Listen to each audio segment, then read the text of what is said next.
TV. Today I'm very excited to share a special guest with us today, a dear friend, colleague of mine, Geoffrey Dean, and fellow American here in Bulgaria. Hello everyone. Hello Heather. Hi Geoffrey. So the inspiration of this conversation that we're having today is that Geoffrey and I have formed a quartet here called Quartet, Fusion in English, Synthesis in Bulgarian. And it's two Americans, obviously us, and two Bulgarians. And our concert will be streamed online, live, tomorrow. Today's the 5th, so the concert's March 6th at 7:05 p.m. for us, but that's 11:05 a.m. Central Standard Time for Americans, our fellow Americans.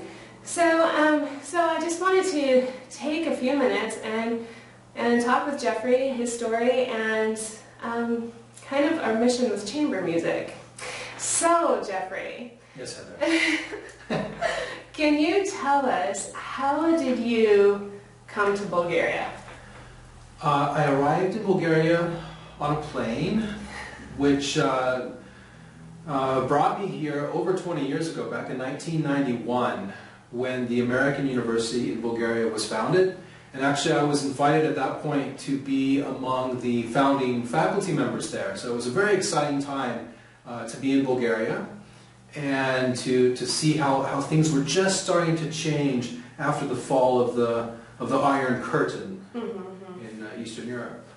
So that's if you're going to choose a time to come to Bulgaria, it's a pretty exciting time, I would say. Absolutely. Yeah. Yes. Yeah. Did you have like certain impressions that stayed with you from that moment? Like when you came here, what were your initial impressions as an American coming into Bulgaria? Well, certainly I was always making comparisons to the way things would have been if I were in the States. You know, for example, in the States, you know, I haven't lived in the States permanently for over 20 years, so you know, it could be that there are, you know, when I was in the States, for example, we paid our bills with checks that we sent in the mail. I don't know, do people still do that there? I'm doing everything online. I was doing everything online before I came here, yeah. Okay, so back in 1991, well, to pay your bills, you had to stand in line. And that, for me, was something very new and different. Ah, so here in Bulgaria, you had to stand in line to pay your bills. Yes, and that's changed here as well. I mean, things are very different now than they were over 20 years ago. So, you know, there are a number of different, you know, sort of contrasts that could be made. But just the whole idea of really having to personally stand in line, you know, even at stores, you know, at that time, there were very few places that you could shop. There was a very small selection of products that you could buy. So, you know, it was very different from the whole capitalist idea of you know, wide choice. Yeah. So definitely. Yeah. And you know, you brought up a really good point. When my first time in Bulgaria 10 years ago, it's drastically different than what it is now. Yeah. And so I can't imagine really 20 years that would be really quite a bit different than what it is now. Yeah. Yeah. So when you first came to Bulgaria, you were working with the American University, which you still are. Yes. And you soon after started chamber music, right?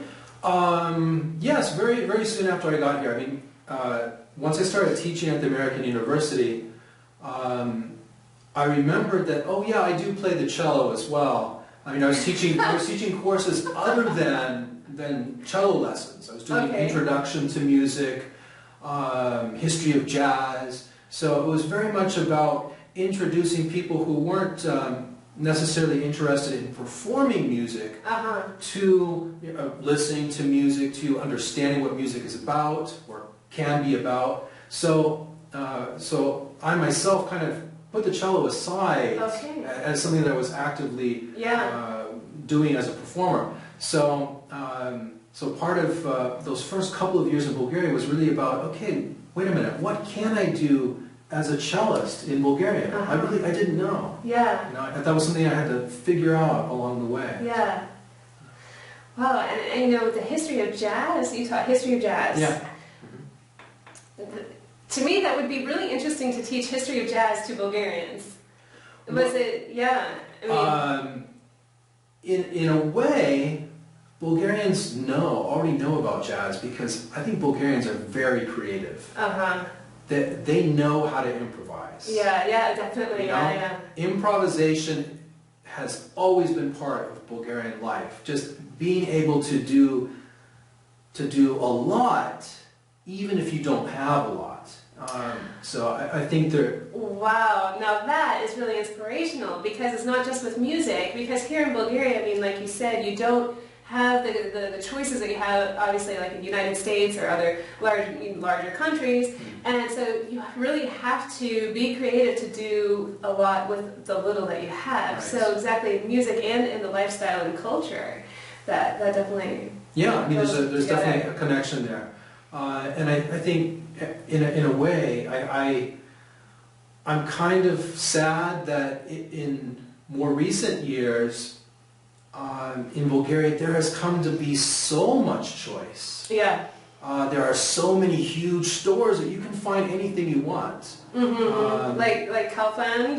Well, yeah, I mean, all these chains, I mean, the list just goes on and on. Every European country, has their own mega supermarkets and department stores, and it seems like they're all sort of descended on Bulgaria now. Yeah, because when I first came to Bulgaria, there was no McDonald's, there was no Pizza Hut or Domino's, and I was okay with that. And I too. Yeah, I was. And then all of a sudden, I'm starting to see these, the fast food chains. You have Starbucks now in Sofia. So it's really definitely becoming more Americanized. Yeah. So I mean, you can look on that as a good thing in terms of lots of competition. People are trying to be competitive and provide the best products, so that's great. But I think it also takes its toll on how creative people are, on how sort of individualized their approaches are to life. So that's something I miss now that I remember fondly from my earlier years. So basically kind of where Bulgaria is now, you still have the little shops on the corner. Like right here from my flat, I have 3 different places I can walk to for fruit, for vegetables, just like little itty-bitty stores. So you still have that, which is really nice, but it's definitely going to change because we've seen the changes in the States, how it used to be that way, and then the big box stores kind of took over. Took over. So in your 20 years here in Bulgaria, you've had the distinct pleasure of performing a lot of Bulgarian classical music. That is true. Yes, and that was part of my early process of discovery, of exploring what music in Bulgaria was all about. Because some of the first music that I heard live in Bulgaria was really just on the street. A gaida player, the Bulgarian bagpipes. Just figuring out, oh, wait a minute, what is that instrument? It's not Scottish. And the music that was being played was so different from anything that I had heard before. So it was really an exciting challenge to figure out, okay, is this music that I could play on the cello? And so answering that question for myself was really part of the beauty of being a musician in Bulgaria and really being clueless about Bulgarian music because you had everything in front of you to discover. Yeah, it's really, really exciting. It's kind of like a new frontier, and I feel that way. I guess this is going on my second year here permanently. Before that, just kind of going back and forth from the States to here. But it's really, really exciting because you don't hear the Bulgarian music outside of Bulgaria, really, like in the States, and you don't have an opportunity to perform the music, and I absolutely love Bulgarian music, so I can't say enough that all musicians need to experience and play Bulgarian music. So Geoffrey, why do you think what would be beneficial for musicians, besides it being something new, what would be beneficial for musicians to play Bulgarian music? From my experience, one of the greatest benefits of playing Bulgarian music is that it gives you a much stronger sense of rhythm. because you're adding a whole nother layer of vocabulary. Because in Bulgarian, in the folk music of Bulgaria, that classical Bulgarian composers have sort of incorporated into their music, you find these asymmetrical rhythmic patterns. So you've got groups of two and groups of three kind of cohabitating in the same measure. If you think of like the ruchanica, the Bulgarian handkerchief dance, it's not in like 3/4 or 2/4. It's in 7/8. So you've got these strange combinations of 2 plus 2 plus 3, or 3 plus 2 plus 3. 3 plus could be 2, could be 2, right? You don't know. You have to look at it, right? And actually, one of the pieces that we're doing on tomorrow's concert is really, it's kind of crazy because it's like 2 plus 3 plus 2 plus 2 plus 2 plus 3. Yeah. So it all adds up to like, I lost count. I think it's 14. Yeah. Or was it just 11? Yeah, something. Yeah. So for us sort of mathematically challenged musicians, it's a new kind of experience that really adds a layer of ability when you are able to master these rhythms and play them fluently. Yeah. And yeah, definitely. So you have the rhythmic aspect. So musicians definitely could strengthen their rhythmic skills because you won't really find rhythms like this other places, except for maybe like some more modern music, contemporary music. True. Or maybe, but it's really still not the same. Bulgarian music is really special as far as rhythm. But you might find a little bit like with Shostakovich or Prokofiev, maybe just a little bit. Yes, yes, I would agree. Yeah, yeah. So anything else besides rhythm that people could benefit from with Bulgarian music? I think one of the things that you just hit on, the fact that these asymmetrical rhythmic patterns are different in Bulgarian music than they are in the music of 20th century composers, for example. I think that has to do with the fact that these rhythms are coming from the people, they're coming from this place, and it has to do with the way people are, the way that they are together, and it has to do with dancing and singing, you know? And so in playing these rhythms as instrumentalists, we're somehow getting in touch with that. We're getting in touch with people that maybe we don't know them personally, but you begin to get a sense of what Bulgarians are about just by playing this music. Definitely. So you have an appreciation of the culture through the music. And I don't know the answer to this question. Maybe you do. Okay, I don't know. But, you know, really dancing has been part of Bulgarian culture for... since the beginning of Bulgarian culture. I mean, and Bulgaria is one of the oldest countries in the world, isn't it? I mean, it's really... at least in Europe, it goes back almost 2,000 years. Yeah. So what's really cool is it's almost a sense of time travel when these rhythms have been part of this culture for so long, and so we can recreate this in music.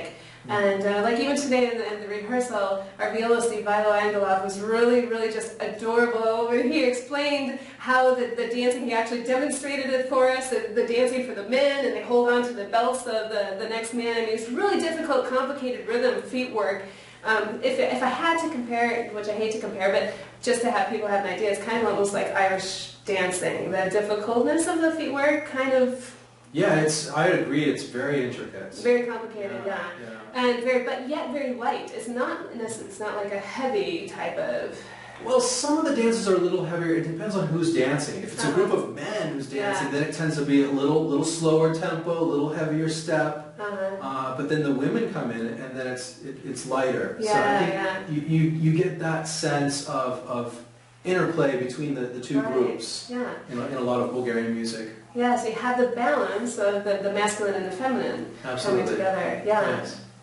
So since you've been playing chamber music and Bulgarian chamber music here for many, many years, not many, sorry, only 20.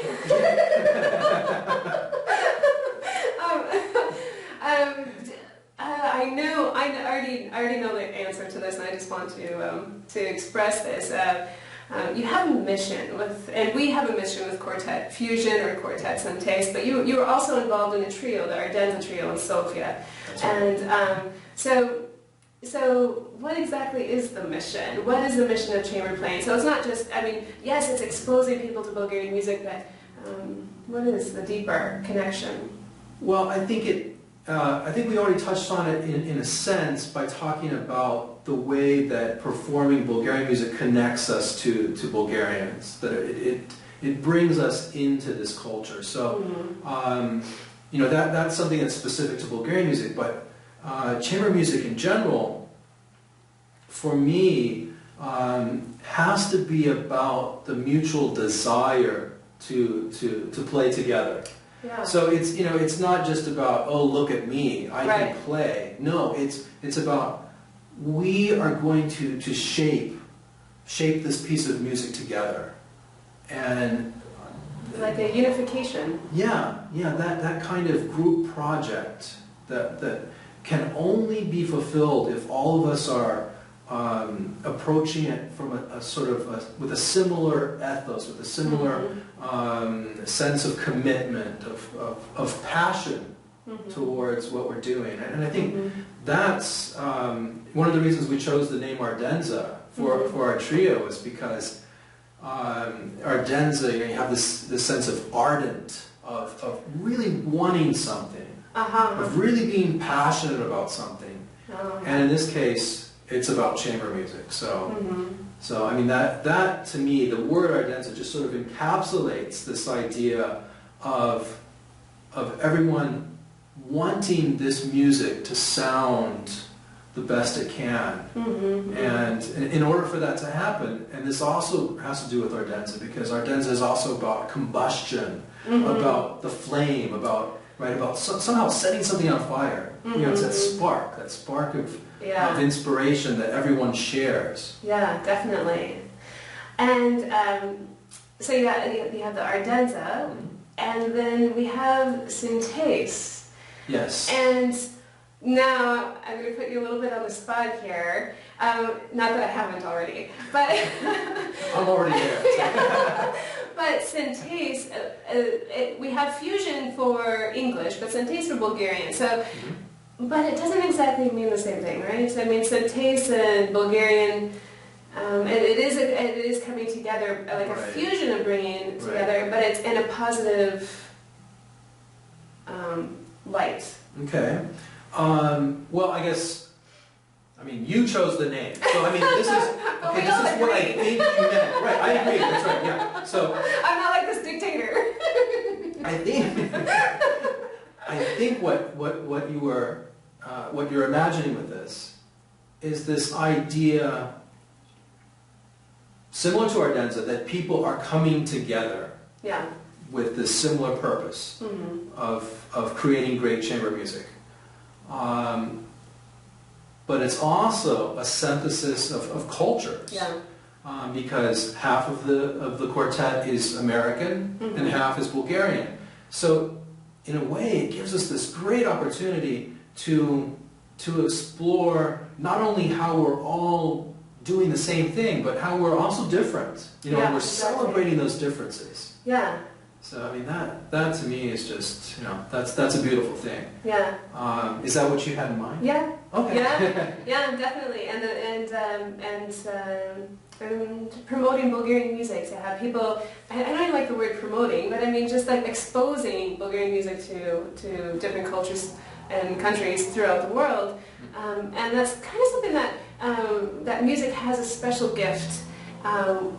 When you play the music, when you listen to the music, you can easily be transcended or transported to that culture. And so, yes, we are actually physically here in Bulgaria, but if you take this music and play it outside of Bulgaria and anywhere else, you can have the same feelings. And Bulgarian music is so expressive, at least for me. Like, I can see Bulgaria, I can envision, you really get to know the culture. And I think that's very special with music in general. I completely agree. And, you know, I remember someone who listened to one of these Bulgarian dances with the asymmetrical Bulgarian rhythm, and he said, Bulgaria must be a very mountainous country. And I was like, bingo! How did you know? Yeah. And he said, well, I just sensed it in the music. Yeah. So I think that, it's, again, for performers, for those who are playing this music, it's a way of getting in touch with another culture, but also for those who listen. So it's bringing us all together. And so, I mean, yes, I think you used a great word there, this idea of transcendence, you don't have to be physically present in a certain cultural space to somehow be part of that culture or experience that culture at least. Yeah. And music is a way of having that happen. So that's I mean that's also very inspiring, I think, for us as an ensemble to be a part of that. Yeah. So for musicians, it can be like a mind-opening experience, strengthening your gifts as a musician by playing music from different cultures. And as a listener, it can open your mind and be appreciative of different cultures and the differences that you experience in those cultures. So absolutely, or even just imagining those differences, because I think, or again, you're not seeing them as differences in the sense of possible sources of conflict between people or groups of people. Yeah. It's like the conflict is already resolved. So again, that idea of rising above, it's we're somehow in a space where we're all united in a way. I mean, exactly. Wow. Yeah, like almost the unification power of music, isn't it? Universal unification. I mean, with music being a universal language, it kind of makes sense then. Yeah. I mean, I guess, in a way it's not like we're not, this isn't something that's like this incredible, like, new discovery, I mean, because I think, we hear this a lot, this idea of music sort of being a language without boundaries and so forth. But I think what we're getting at here is that this language, or however you want to look at music, as a this source of unification, as you put it, is available to all of us. Yeah, exactly. Yeah, I had this very interesting picture in my mind when you're expressing this. It's not like we have to go through the granite or the border to play music. You don't have to break down, or go through a border per se from country to country like it used to be. You can just easily just play the music. You can play Shostakovich. You can play Joplin, or we don't have to knock on the door and have permission or anything. Like you said, this is open to all of us, and we can experience this freely. Yeah. Beautifully said. And I think one of the fun things about what we're doing right here, right now, is that we're sharing our discoveries, but also at this very moment we're discovering what we're about, and what that means to us and to all of us together. So I'm really happy that we're doing this. I am too. So one thing I have to mention, if you see here what Geoffrey has, the red and white, and then also on my wrist and on Geoffrey's wrist, can you talk about this a little bit? Yeah, these are various what we call martinizzi. So if we use the word in the singular form, it would be one martinizza, and a martinizza is a little trinket that always features red and white. And as someone who's lived in Bulgaria as long as I have, I should know exactly what each of these colors represents. But maybe it's a sign that I've lived here quite a long time that I don't remember. But they are symbolic, and in general the martinizza are exchanged on the 1st of March, because the month of March is named Mart, but after Baba Marta. So it's a feminine month, and Baba Marta, or Grandmother Marta, is the person who sort of shews out winter, right? The bad weather of winter, and the coldness and all that, and ushers in spring. So by wearing Martinizzi, it's like we're saying, hey, Baba Marta, we believe in you. You can do this. You can bring us spring yet again this year. And we wear these until we see a stork. So storks are also very important in this whole sort of cultural narrative that once you've seen a stork, then it's okay to not wear the Martinizzi anymore. But when you take off the Martinizzi, you don't throw it away. You don't throw them away. You put them. You choose a tree. You find a tree that's maybe blooming. Is it a fruit tree? I heard. Could be yeah. Most likely a fruit tree. Yeah. And what do you do with the tree in this? You put it on the tree? Yeah, on there? That's right. Yeah, you make sure that it's fastened securely to the tree. And so that you'll find trees around Bulgaria that are just loaded with Martinizzi. They've got more Martinizzi than they do blossoms or fruit. It's crazy. But it's also an exciting sight because it's one of those sites where you say, wow, I know I'm in Bulgaria. Yeah, because I think it's the only country that does this, that has this tradition. As far as I'm aware. Yeah, so it's really, really pretty fun. So tomorrow night at our concert, we'll be having some sort of red and white, I'm sure. Like, I know my bracelets will probably still be on. That's right. Yeah. And tomorrow night, we're going to be putting art in Mart. Oh, I like that. Very nice. So definitely, we want to personally invite you to our concert, to our debut tomorrow, and it will be a wonderful experience for you to listen to live Bulgarian music and get to know a little bit more about the Bulgarian culture. And so definitely check the link below so you know where to go, so you can check out our online live streamed concert. So Geoffrey, do you have anything else you want to add before we say goodbye to our viewers? I just want to add my welcome to everyone who tunes in tomorrow to the concert. We'll be playing for you. Oh, awesome. Yeah, definitely. And you can be rest assured we'll be playing from our hearts, each and every one of us, that's for sure. Ardenza. It will be molto ardente. Awesome. Okay, so without further ado, until I see you again in another video or online training, Geoffrey and I both wish you my little saying, be true, be you, be. And Geoffrey, thanks so much for the interview today. My pleasure. My pleasure. Ciao. Ciao.